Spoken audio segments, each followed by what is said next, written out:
Risk is a game where you take control of several different units under one color and try and take over an entire board by fighting other players and reclaiming continents, territories, and countries, all in the ultimate goal of world domination.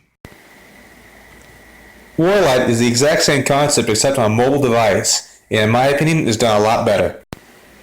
Get ready folks, because today we get to look at WarLight, the risk for mobile devices. Unlike Crossy Road, WarLight has some more interesting ideas. WarLight has a fog of war system that keeps your enemies hidden from you unless you're directly next to them. This adds some depth to an already great game.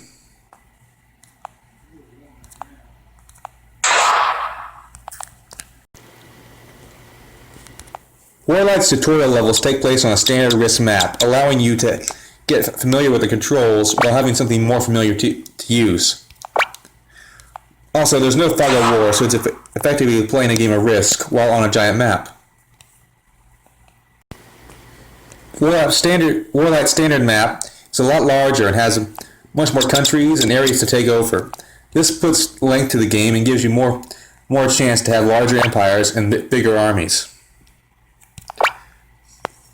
Each country is clumped together in a little territory, which the more you control these territories will lead to your controlling of more armies in the future. Also, the more territories you control, the larger your view vision goes.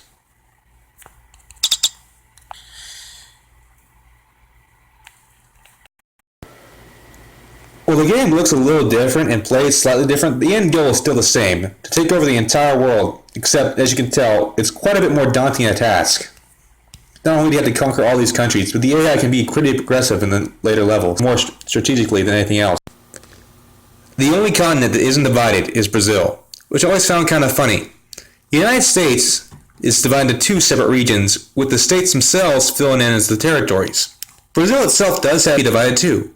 Come on guys, your games play fun enough, but this will just be going the extra mile. This game doesn't have just the regular world. You can also play on a map of Europe.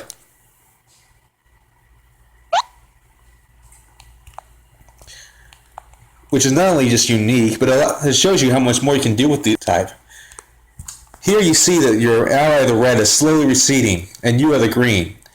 You get airdrops to send your troops and the allied forces. Your ultimate goal is to take over all of Europe back, which is a lot harder than it looks.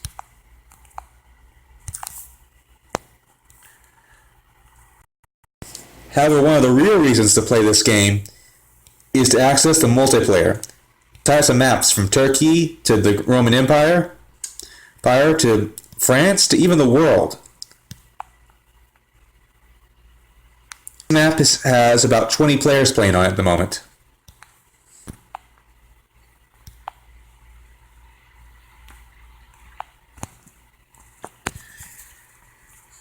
Just to think what this is going to be like. If you're wondering, it's still turn-based when you go in. It just takes some time.